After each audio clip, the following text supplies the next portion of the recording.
A warm welcome and thanks for joining us in the Learning Cafe for today's webinar. I'm Daniel Kim, your host. I want to acknowledge the traditional custodians of the land on which this webinar is being held and pay my respects to their elders past and present, and with particular respect to the Eora people of the Gadigal Nation. Was it the other way around? The Gadigal people of the Eora Nation. I'd like to extend my respect to Aboriginal or Torres Strait Islander people watching, as well as to people with a lived experience of mental illness, their families and carers who may also be watching. This is the second webinar in a series of 10 about the new national NDIS practice standards and registration requirements and how they apply in psychosocial support services. It's a huge change in regulation, and joining me live in the studio today to help us understand what is required to demonstrate compliance with the first part of the core module, Rights and Responsibilities, is Karen Hersey, Project Manager from the Mental Health Coordinating Council, and Juliet Middleton, the General Manager of Service Delivery from Aftercare. Karen and Juliet, welcome to the program. Thank you. There's so much to cover today. The series of the webinar itself is a 10-part series, clearly a big change to tackle. It is. It's quite a lot to chew. For some organisations who are already complying with other types of regulations, it's not quite as big of a stretch, but for some organisations, it is a big chunk. Yeah. It is, absolutely. And for organisations like Aftercare, Juliet, where you've got a big nationwide, I'll say nationwide, you're across multiple states. Seaboard. Eastern Seaboard, you've got lots of places where you're operating and you're almost through your own accreditation process now. Yeah. It's very much front of mind for you. It is, thank you. We have recently completed stage 2. We're just waiting for a final report to go to the Commission. And all the best there. Thank you. Yes, clearly lots to cover today. Looking forward to getting through everything we've got. Just to let everybody know, today's content may include people sharing their lived experience, which may have been traumatic. So I'd like to remind you to take care during the webinar and take a break if the conversation brings up difficult emotions for you. Today's program is being recorded and will be made available for viewing on demand, so you will be able to come back to it in your own time if you want to take a break. Of course, if you do want to reach out and speak to someone, or if you're feeling distressed while the webinar is on, don't be afraid. Give the good people at Lifeline a call. 13 11 14 is the number. In terms of the language today, in the mental health sector, we often use the term consumer to describe a person accessing psychosocial services. And in the context of NDIS-funded psychosocial services, we will use the term participant in reference to a mental health consumer with a psychosocial disability and an NDIS plan. Now, on your screen, you'll see the overview of the 10-part webinar program Karen and I were just talking about just a moment ago, Karen. Mm-hmm. We will spend the first 5 webinars unpacking the core module to the NDIS practice standards, and they apply to all providers who undergo a certification audit.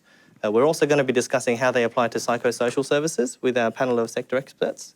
And then from webinars 6 to 10, we will build on the foundational knowledge of the NDIS practice standards core module, and we're going to consider the NDIS registration requirements and explore the changes in behaviour support arrangements as they apply to psychosocial support.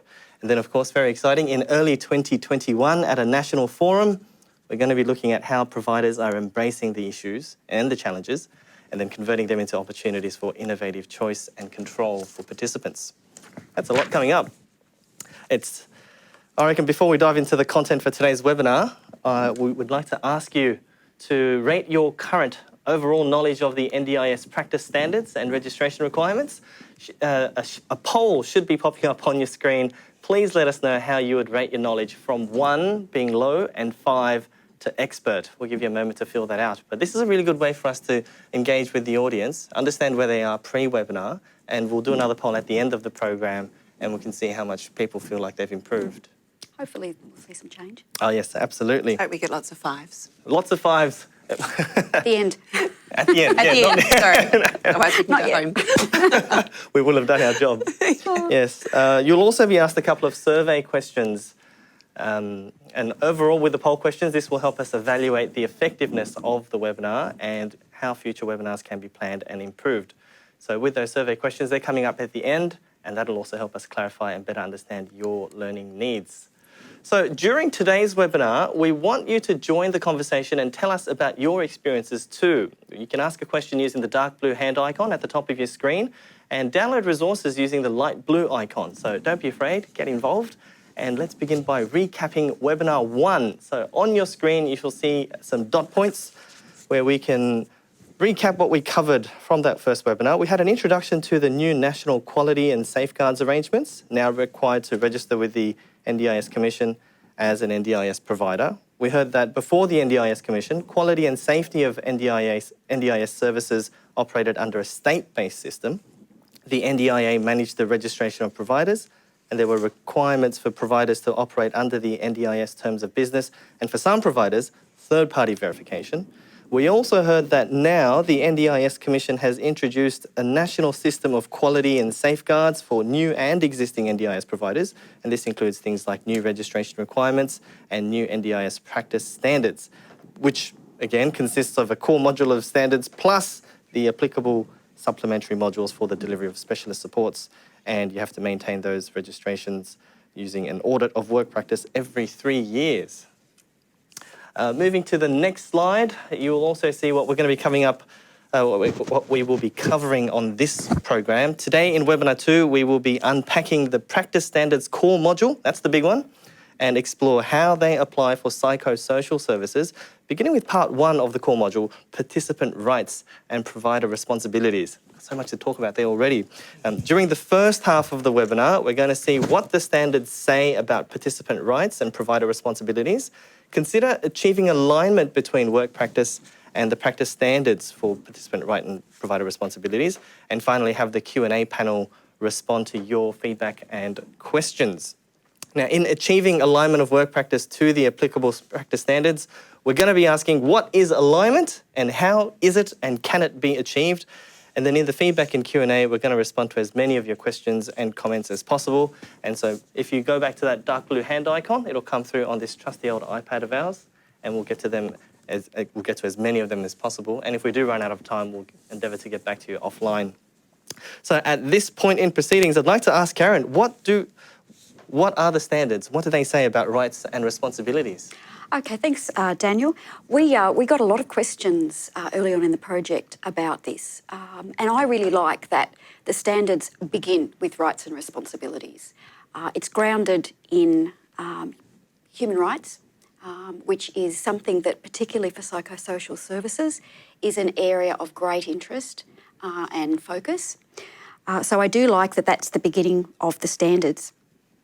And under rights and responsibilities, we are looking at person-centred supports, individual values and beliefs, privacy and dignity, independence and informed choice, violence, abuse, neglect, exploitation and discrimination, freedom from, with the services which people receive from providers. So I really like that these things are very clear. They do cover quite a broad range of human rights, and it's very important that it's a starting place, and it's something that most organisations and service providers will find that they're already doing. And it's interesting because we've never had anything of this magnitude before. It also goes off the mental health standards. Yeah. So the fact that it's national and the fact that it's linked in with the mental health legislation that is in place in the States as well, it's just another guarantee, if you like, or another... It's a good reassurance, isn't it? That it's built around the human rights. Yeah. Doesn't mean that things don't go wrong. No, of course. But when they do, the system has got mechanisms for dealing with it. Yep. It's another guide for providers that is NDIS, particularly NDIS relevant. Yes, yeah, absolutely. And Karen, you were talking about before the fact that the rights and responsibilities are pretty much two sides of the same coin, essentially the same thing? Yeah. The way it's written in the standards is rights and responsibilities, and the fact that they're joined together, providers don't have responsibilities about anything except these rights. That's right. In that sense, here. Yes. And Juliet, from an operator perspective, you know, the structure of standards can be talking about rights, but on a day-to-day standard, you're talking about choice. Mm-hmm. Yeah, and translating that across the organisation into the work that we do. And to do that, everyone in your organisation, from the CEO to your support staff, need to be aware of the standards and understand them. They need to be embedded so that not only your face-to-face workforce are aware of them, but just as importantly, they're reflected in all of your systems and your policies and procedures, from your IT back-end systems to the systems that your client-facing workforce is seeing. And from a participant perspective, they translate into what is important for them, not what we or you as a provider think that participants need. are, and that aligns, of course, with the important concept that sits under this particular standard of person-centred care. It's the tricky part of involving the participant in designing the service delivery, isn't it? That's right. Yes. Well, so we've had an introduction to the rights and responsibilities now. Let's take a closer look at what we mean by alignment and how we actually achieve that. Karen, can you explain on this? Yeah. For people who perhaps haven't had a lot of familiarity with auditing, it can be a little bit daunting facing, particularly if you've done this organisational self-assessment and you're aware of how many requirements there seem to be. It can be a little bit of a daunting prospect. But basically, the concept is, if all you get out of this webinar is this concept, I'm hoping that it's going to be really helpful. So the idea is that an audit of your work practice documents is what you're looking at, and that those documents show the quality indicators which are the associated with that particular outcome, and that they're embedded in your work practices. So the better way to explain it actually is to give an example. And on the slide, which we have, you can see here we're looking at person-centred supports. That's a participant outcome, one of the 5 within Part 1, Rights and Responsibilities. So for person-centred supports, the way they define the outcome, if you like, on the right-hand side in the box there, they define that at the beginning. I've put it at the end in terms of completing your self-assessment of your work practice. So what it does is it describes that each participant accesses supports that promote and uphold their legal and human rights and is enabled to exercise informed choice and control. The provision of supports promotes, upholds and respects individual rights to freedom of expression, self-determination and decision-making. So you can see that it's quite broad and in scope, and it's nothing too specific in there. However, when you look down at the quality indicators which are associated, there's 3 points there. They're starting to become more specific. They're starting to talk about participant legal and human rights are understood and incorporated into everyday work practice. It talks about communication with each participant about the provision of their supports is responsive to their needs. For example, if we have a whole range of participants from different cultural backgrounds, we need to make sure that we have at our disposal the resources that we need to be able to communicate effectively with people so that they can understand in a way that best suits their learning style and their cultural background or unique other diversity needs that they might have. And then finally, that each participant is supported to engage with their family, friends and chosen community as directed by the participant. So back to what you were saying earlier about choice. This is really what we're being asked to demonstrate, you know, how we're doing this. And then finally in the column on the left, we can see that this is where we get to say, this is how we do this. We have a welcome pack. We have service agreements. We have all these tools in our service. This is what we use and this is how we do it. And then an auditor will be able to see on paper, yes, that meets the requirement of the standard. At a site visit, this is how it happens. So that's the kind of thing that will happen. And as long as you've got the evidence in your documents and you've got the evidence on the ground, which can be observed by an auditor, it's actually quite possible to meet the requirements of the standard in a variety of different ways. So it's not asking, the standards aren't asking providers to all go and do the same thing. Everybody must have the standard service agreement, must have the standard rights and responsibilities brochure. So it gives us a good opportunity to see innovation and continuous improvement being built in as well over time. I particularly liked one provider, I think it was the conversation we were having earlier. You were talking about you have not only a service agreement, but you've got a guide for staff to use. So we have information forms for our workforce to guide them as to how to actually use a consent form or a service agreement. We have a service agreement manual to support them to actually use a service agreement with our participants. That's great. I've noticed some really, really good ways that participants have been engaged using service agreements, and I've seen some that are a little less good, not to be too critical, but the better ones are the ones that do allow the time for that two-way conversation. It can be a lot to take in for people, and each conversation's unique. So yeah, and that's part of the challenges of achieving alignment. There's just so many moving parts to it. Yeah. So in your case, Julia, what were some of the challenges that you experienced? Yeah, that's a beautiful segue, because one of the greatest challenges was the timing and the workload to understand the new practice standards and review and update where needed our systems, our processes, our policies and procedures, and then communicate and implement them across our workforce. And that's where I think, whilst it was time-consuming,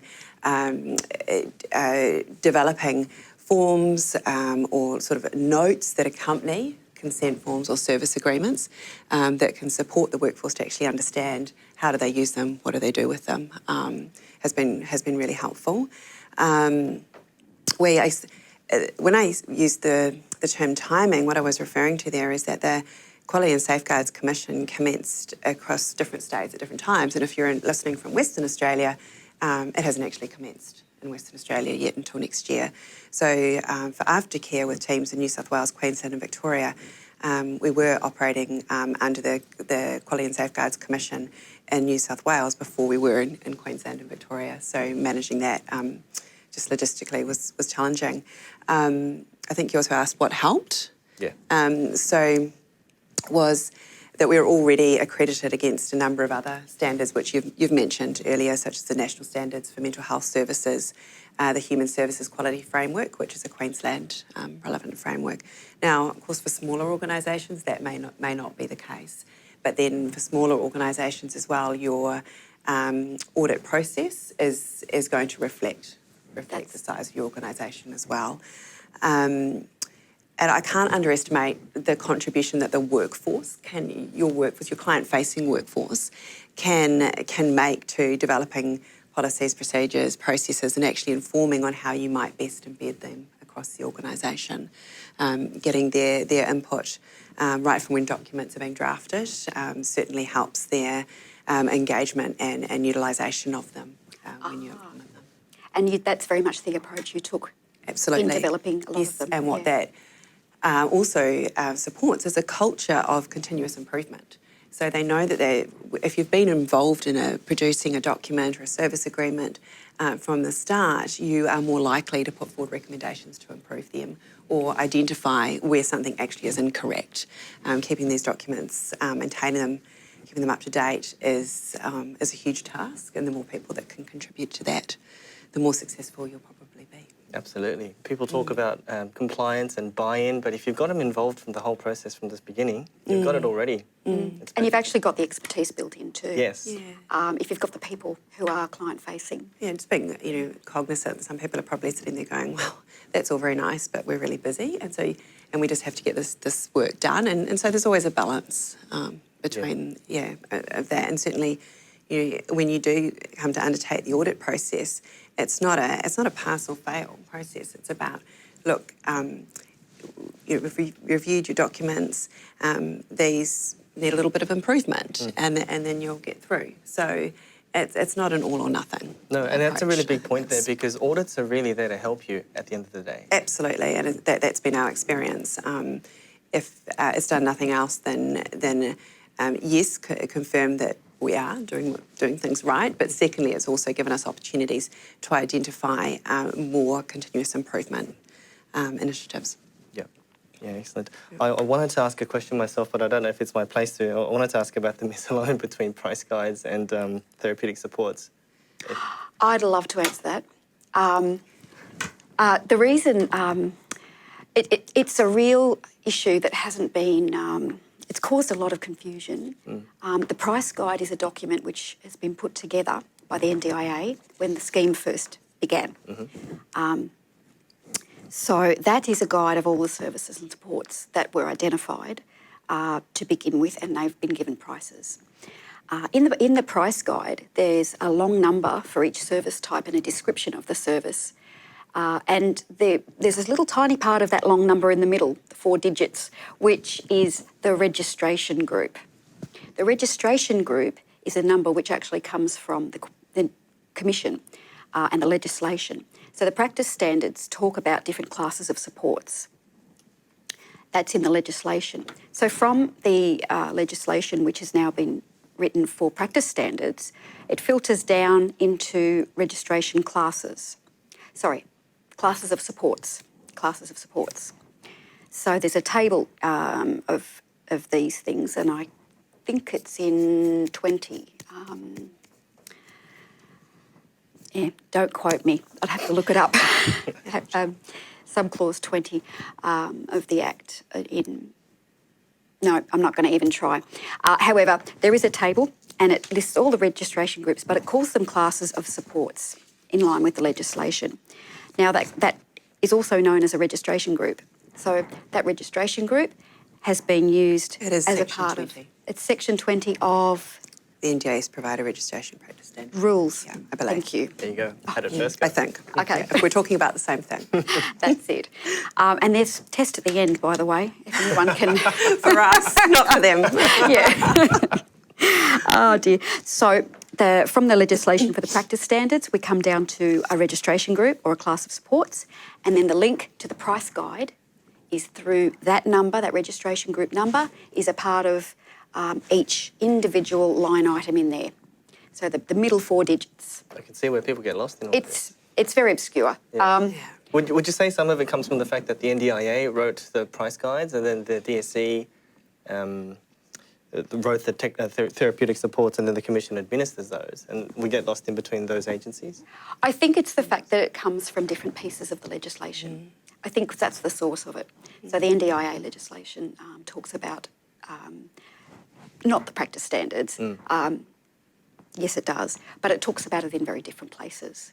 And they were developed by different agencies. Yeah, so trying to map, so if you're working through the practice standards and focusing on that for an audit process or a self-assessment process, say, but even before the audit process, mapping those back to your actual supports is very, very difficult. And that's certainly one place providers may need to seek some advice or help. But again, if it depends on the size of your organisation, the number of supports that you're providing as to how complex that may or may not be.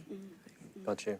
By the way, I'm really liking the word alignment as opposed to all the other words that are floating out there. Yeah, there are a few words, and they do all get used fairly interchangeably, I've found. I just feel that alignment has such a positive vibe to it, and like it's something we can all aim towards, as opposed to the other ones feel more like sticks as opposed to carrots. Yeah, and I also like it because it allows scope for providers to be responsive in the way they deliver services and in designing services. So it allows for freedom of movement, if you like. Which then enables providers some flexibility, I use that word cautiously, to be able to meet which is integral to what we're talking about today, informed choice and control. What does each individual participant need? And I think that's really challenging for providers who are also working within a mandated set price guide. So actually, I really want to maintain flexibility, but I can only, this is what I can do, and this is what I will receive for doing that according to the price guide. And I think that's a challenge for small, medium and large organisations. Yeah. And I think no one would deny the amount of conversation within the sector and advocacy work that is increasingly being done to help NDIS understand what it actually involves to provide participant choice and control. Yeah, it's an ongoing conversation, that one. It's a big tightrope to be walking. I think we've covered most of the bits that we had prepared. Correct me if I'm wrong. I think it's almost time to go to the activity segment. But was there anything else either of you wanted to add to what we've talked about and built upon so far? I think I really wanted to emphasise that the opportunity that sits with us is for self-assessment here. Now, providers very different in scope and scale, will respond very differently to this self-assessment. You will see some providers providing self-assessment answers which just point to policy blah, procedure blah, form blah, that's how we meet that requirement. And some answers to that requirement will be very comprehensive and detailed, and it might reflect the complex nature of that business. But it might also allow the organisation who does provide that comprehensive answer a starting point, if you like, a baseline of where they're at now with their organisation. And I know Aftercare's done a huge amount of work in completing that self-assessment. Yeah, two things. I'll use the word underestimate. I can't underestimate the amount of time that the self-assessment takes, and just even the format in which that is in was quite hard to work with. And I know you're doing, the Mental Health Coordinating Council is doing some work on that. But completing it helped Aftercare significantly, and continues to be a document that we frequently refer to. We did include, we listed our policies, particularly our policies actually that relate to each standard and each indicator within each standard. We described the various other standards that we've met that already demonstrate that we've met some of the NDIS practice standards. And then we also included some examples of where, for example, dignity and respect, where we do our best to have culturally appropriate or culled workforce. Obviously not always possible, it's not or where we try and facilitate groups for particular cohorts to build their sense of inclusion and our appropriateness of service delivery.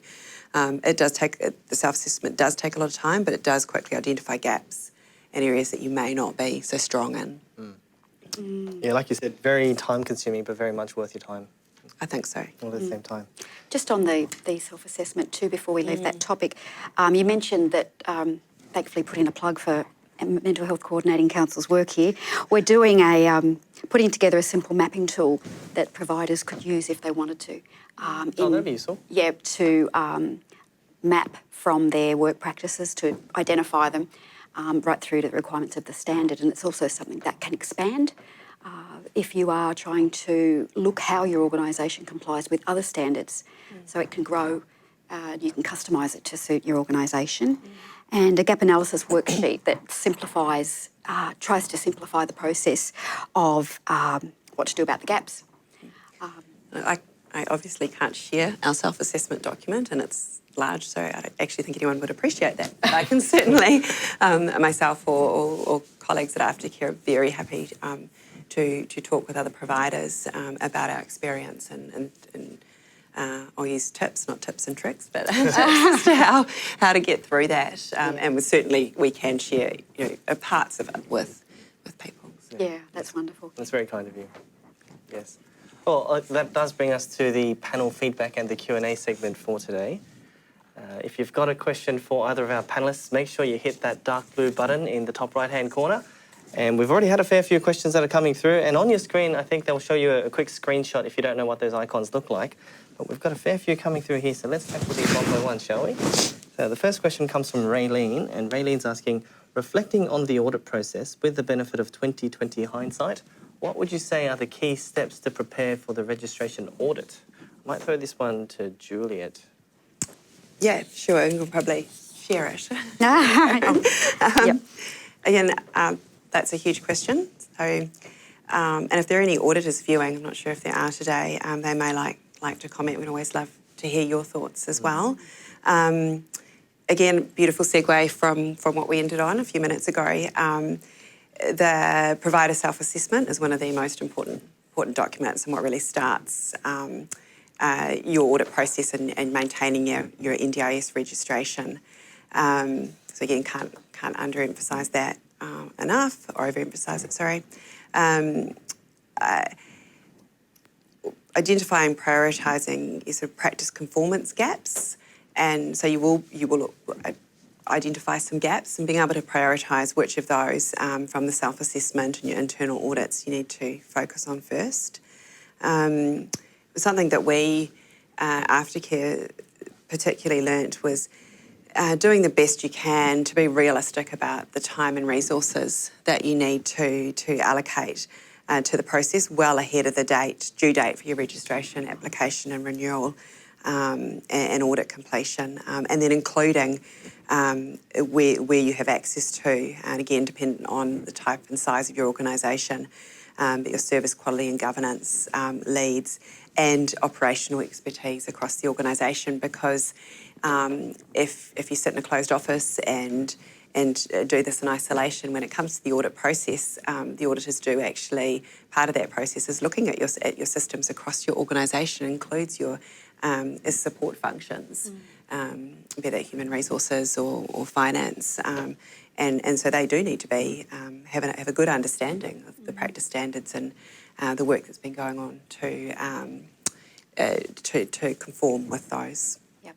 Did you find when the audit came to sites, they were doing site visits, did you find that participants were approached for comment about their services? Absolutely. So how did they handle that? That's a key part of the audit process. And again, what I said earlier about just allocating time and resources and planning. I know this, even for us, a larger organisation, it was far from perfect. But so for the participants themselves, we worked with our appointed auditor to identify a group of participants at each site, and again the number is dependent on the size of your organisation. Even for us, where some of our sites were larger, it was a very small number. So one of our when they visited one of our residential services here in Sydney, we have 4 residents there. Only one was actually home that day. The others were out at work and study, and so they interviewed one participant. And with respect to your question about how did the participants cope with that, we provided again a consent form with information about it. We invited them well in advance of the site visit. They had an option to participate or not. They had an option to have a support person or whoever they liked with them. And in one case, a participant actually said, "Look, the person I trust the most is my support worker." So that was really beautiful. But the participants will go as far as saying they really enjoyed it. Wow, that's enjoyed great. the opportunity to give feedback to someone that was clearly going to value the feedback highly. And I think our auditor as well, she said from the audit process, one of the most valuable parts of it for her was meeting with our participants. Oh, that is so good to hear. That brings me to my next... Sorry, I've got another question. I'm not trying to take over. No, go right ahead. I would love to hear about your audit, the process you went through to select your auditor. Okay. I was going to ask the same thing. Oh, You stole it right out of my mouth. I have to declare, in case some of my colleagues are listening, that it was some of my colleagues that did that rather than myself. I did oversee it, but maybe just talk in general. yes, right. Sort of give them credit. I know who they are, but we actually there is a list for those people who don't know. There is a list of auditors on the Commission website, and you do need to use one of those auditors. When we selected, which was about 6 months ago, I think there were 8. I believe that there are more than that now, but we did a fairly rigorous due diligence process where we, rather than trying to narrow it down to 4 or 3 immediately, we actually contacted them all. And yes, there's the obvious, you need to look at cost, and there was quite a variation in cost. Oh, okay. And then you need to be mindful of things like, does the quote include travel? So for our site in Bendigo, for example, or up in Queensland, obviously that can change the cost of your audit quite significantly. Consider things like, is the auditor local to your area? Because I think we know that demographics differ, participant needs, and back to choice and control are different in different areas, depending also, of course, on how metropolitan or remote you are. We not only contacted, emailed the auditor, we once we had narrowed down to 4 or 5, we had conversations, verbal conversations with them to elicit particularly their fit with the organisational culture, their understanding of that culture and the services that we provide, because it's not all, even in the psychosocial space, not all providers provide the same types of services. There's a mix, and for Aftercare, providing core support coordination, therapeutic supports, we needed somebody, an auditor, who could cover that scope. Because therapeutic supports covers such a range of services. Absolutely, and we have residentials under SIL funding as well. So that's really important, which again, the self-assessment will help you with that, because you only complete the modules of the self-assessment that match with the services that you're providing. So again, emphasising that's a really, really good place to start. Yeah. And then lastly, it's sort of a little bit off topic for your question, but once you've selected an auditor, we had an introductory meeting. And we sat around, a bit like this, a table for a few hours, a group of us, some of our local regional managers, our quality and safety national manager, our NDIS manager, and we talked about what we wanted to achieve from the audit, and it began a really transparent relationship with them. I'm loving how empowered your organisation is. Yeah, and look, I know and not seeing the auditors as just policemen. Oh, absolutely not. I'd like to say, might be stretching the truth a little bit, but become a friend, a huge support to our organisation. A trusted sort of business partnership in many ways. Yes, yeah, and certainly I have spoken to the auditor before I came on here, and she was very welcoming of me sharing some of that feedback. She said for them, it's always a learning process as well, because no two organisations are ever the same. So, and even have a meeting with them before you've chosen, and just make sure you can work together, because it is a stressful process, and you need to be able to get on with each other. I was going to make the same comment. It just seems like we're on the same wavelength. I mean, it's a very empowering thing to be able to choose a provider. It's almost like choosing a provider where most people, the default thinking is, I need to get an auditor and go through all this legal stuff. But if you're able to, it's almost like picking a partner organisation. It was actually very little legal language, I guess, that we use. It comes back to the practice standards and the scope of the services that you're providing. And again, that'll be different whether you're a small or large organisation. And if you get the right kind of auditors in working together, the information they can provide or the education on the actual standards they can help you, that's also a really big plus to the organisation too. Absolutely. And they sort of can go with you on the journey. Yeah. When they first meet you at your first audit, they'll see where you're at with things, and they can't advise you on what practice to choose, but they're certainly around to help you interpret. Yeah, and they certainly, at least the auditors that we engaged, helped with things like the participant interviews. They had a template for consent and for the participants that were going to be interviewed, and we worked on that together, and we gave it an aftercare flavour, and so that was very collaborative. What a value add for your organisation. Absolutely, yeah. So it's really good to hear. Yeah, so I obviously cannot speak for the other auditors. We engaged one. I'd be very surprised if other auditors didn't do the same, and at least you can always ask. Yeah. And too, every organisation is different, and auditing organisations are different too. They're all new in this space, so I guess there's a lot of movement still. Some organisations on the audit side of the house will be more expertise in psychosocial supports. I heard a story where an organisation was audited by somebody who was previously somewhere in their past, they were a support worker, a mental health support worker. That was us. I was just going to add. Okay. Which was really, really lovely. And so part of that selection process, it was important to us, as it would be to any organisation, that the auditors actually had experience with the supports that you deliver. And secondly, and I guess it was perhaps more good luck than good management, but the auditor had a support worker background, at least the lead auditor. We had a number in the team. Yeah. So how did the participants feel after talking to her?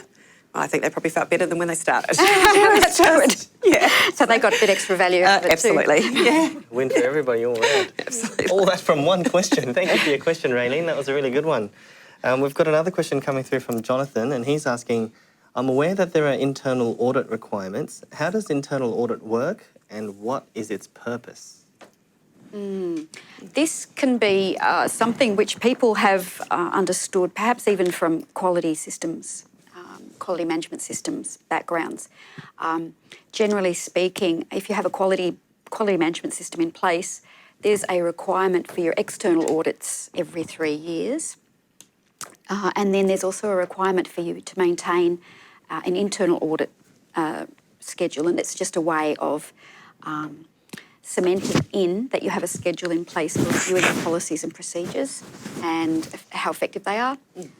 And it's sort of like a systematic way of doing it in-house rather than externally.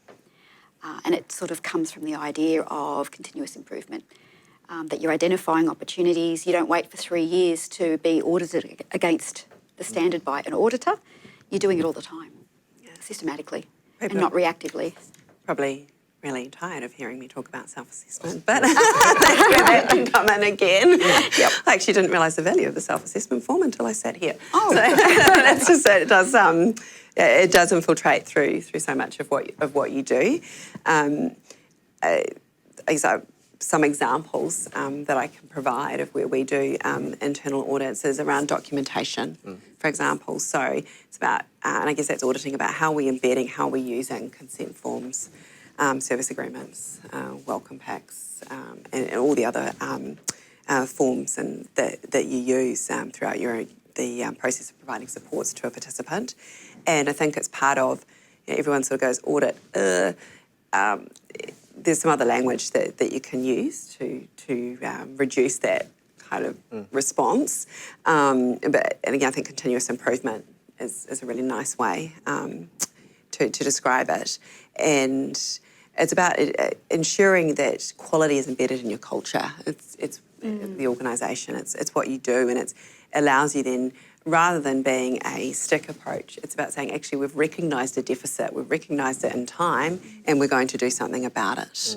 And that becomes a service improvement process, rather than a fix-it process. Yeah, fix it or we'll, Yeah, it's not about that at all. And the other good thing about all of this, throughout the whole accreditation audit process, if we're keeping on top of this proactively, then what we're really doing is ensuring a really good service to the participant, which is what we're here to do at the end of the day. That's right. Yeah. I was just going to pick up the point sort of aligned to that one.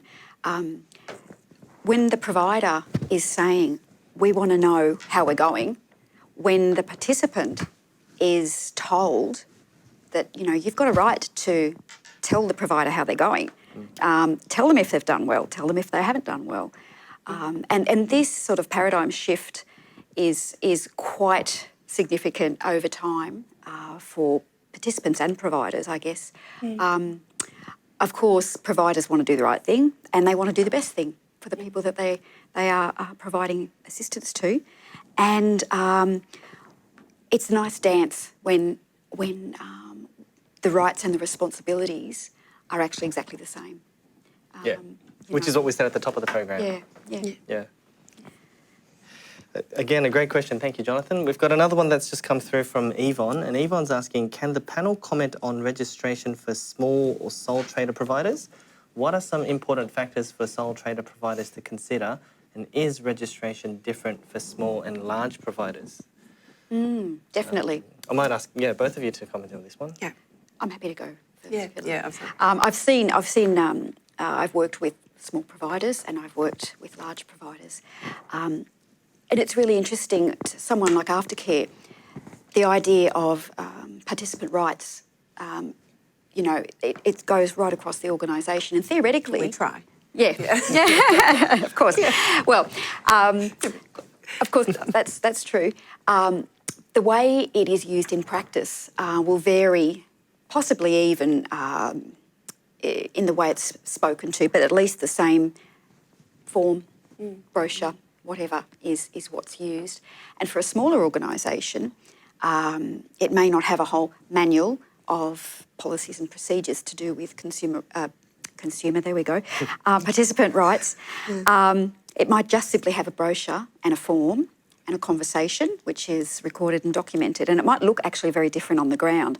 And an auditor is required to take that into account for different kinds of organisations. Yeah, absolutely. And I think whilst a large provider, we do through our support coordination services and we have a lot of partnerships, formal and informal, with other providers, because we can, I think it's unrealistic to think that any one provider can provide everything that a participant might need on their journey. And we do have participants who come into our service and they either receive services from other providers as well or just ourselves, and some of those are small. But irrespective of the size of the provider and what you're doing, that everybody must comply with the Code of Conduct. And all registered providers have to comply with the practice standards.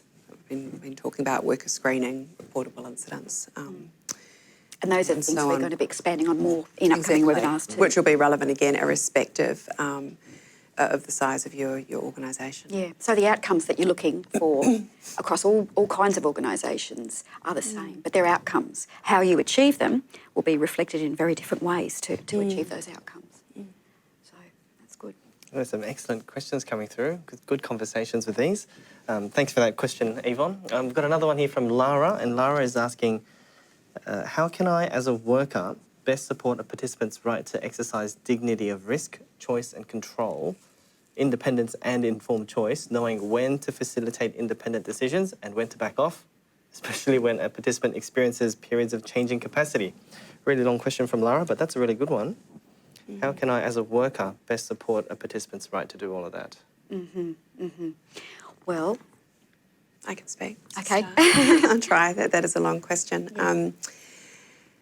Well, first of all, we mentioned the Code of Conduct before, and that sets out expectations for appropriate and ethical conduct in your delivery of supports and services, and describes, I guess in a different way to the practice standards, more practically, how to meet dignity of risk, choice and control.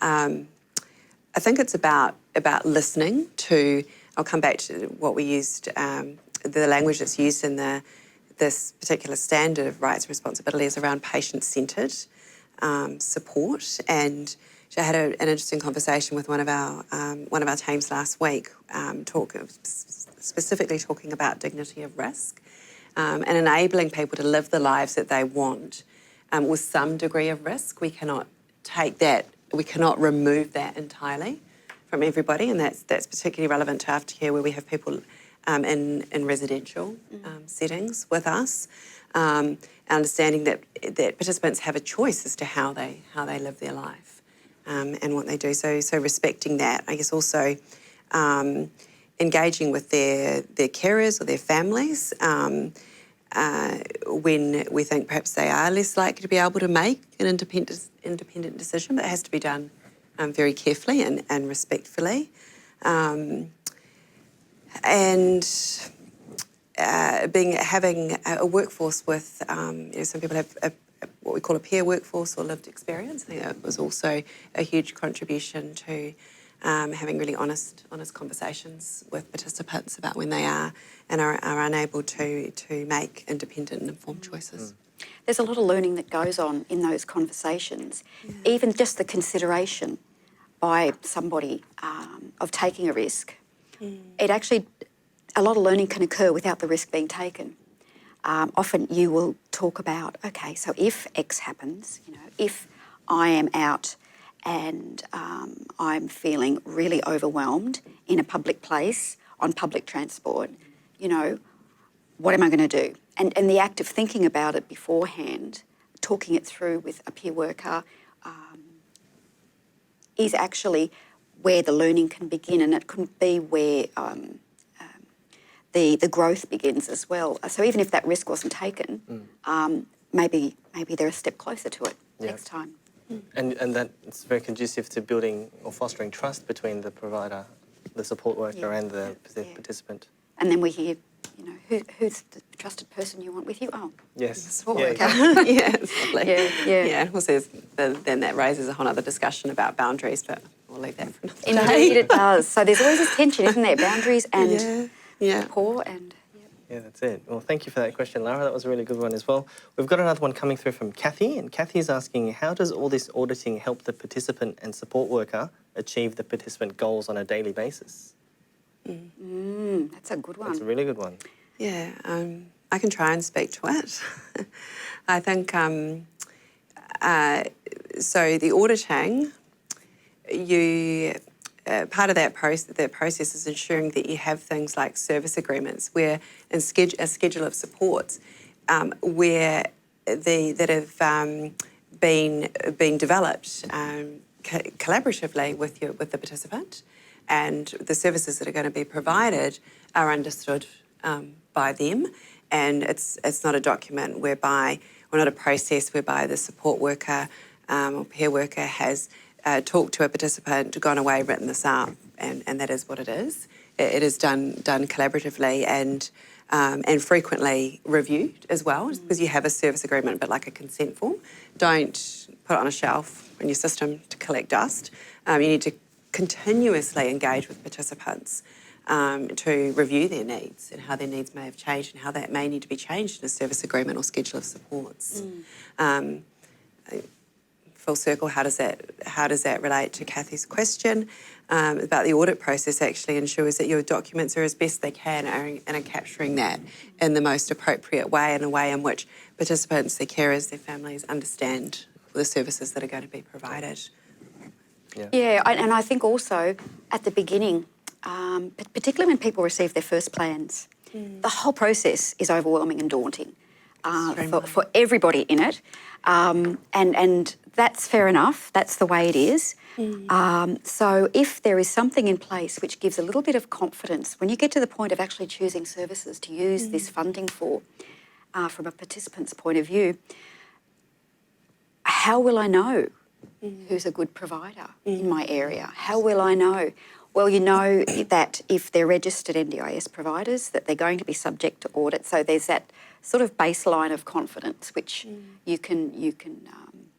I think also just reflecting on our audit process and the feedback from the auditors was from talking to the participants, they could actually see that the policies and procedures and the systems are actually living. It is how our workforce provides services. And they, whilst they didn't identify any issues with that, they could identify continuous improvement ideas. And again, back to Kathy's question about how does that help the participant? Well, some of these continuous improvement initiatives are around things like how do we monitor, how do we manage the list of other providers that we frequently refer to, our support coordinators particularly refer to, and how can we make that more standardised across our organisation, and how can we triage or have a system whereby we know that we are referring participants or engaging participants with other safe quality providers. So, you know, so I think that is an example of where the audit process will certainly benefit our participants. Yeah, it's that whole continuous improvement piece, isn't it? Yeah. There's a requirement for it. Yeah. And, yeah, thank you very much for that question, Kathy. That's a really good one too. So many questions coming through. We've got another one here from Darren, and Darren's asking, from a service provider perspective, what are the rights that need to be protected, and how can that be achieved by service providers in practice? I presume I'm making presumption that Darren means the rights of the participant, or is it provider? Well, just going on. Say it again. It has to be rights of the participant, right? Yeah. The question's written. It's responsibilities of provider. Yeah. So the question was to do with what are the rights that are protected. Yes. It's simply going back to the practice standards core module, part 1, rights and responsibilities, person-centred supports, individual values and beliefs, privacy and dignity, independence and informed choice, and freedom from violence, abuse, neglect, exploitation and discrimination. That's a really broad, huge range of human rights and expectations. In fact, should we get that slide up while we talk about it? Yeah. Would be... This is a great reference. That one. I bet you saw this a lot when you were doing your self-assessment, this document. Yeah, and look, I can think of some particular examples, and I'm really happy to share that with Darren afterwards or anybody else. It does depend on, again, the demographics of your participants and the services you provide. But I think we talked earlier about having culturally appropriate services. Again, where and when you can, using interpreters, having documents in plain English to help comprehension of, because they are really difficult. Some people say putting documents into plain English can oversimplify it. But yes and no. You have to have some way to enable people to understand what is very complex NDIS language. Yeah. And very legislative. Very legislative, exactly. Yeah. But it's good because something you mentioned earlier, when you've got these things developed, these tools for workers, you've also got support for your workers to understand the principles on which they've been developed. So even though you might have an easy English version of something, the person that's using that tool has actually got a bit more depth in their understanding. So they're able to adjust their tone, their method of communication, and get the feedback from the person as to whether it needs to be explained in a different way or... One of the rights, in answer to Darren's question, is that it might seem an obvious one, but is that the participant, and even including their carers, their family, whoever else might be involved, actually understands the services that are going to be provided and when and how, and that's something we haven't talked about, but choice and control is not just about these are the services we can provide you, these are the supports, but when they receive them, how they receive them, where they receive them. And that's quite different to some of the programs and services that block funding used to provide, which now fall under the NDIS and requires, I'll be upfront, a degree of flexibility from providers, which is at times pretty challenging to meet. Yeah. Okay. Lots of things to unpack there. That was a really good question from Darren. Thank you. And in case we got that wrong, do let us know if you did mean participant rights. We assume so, but if we got that wrong, let us know, Darren.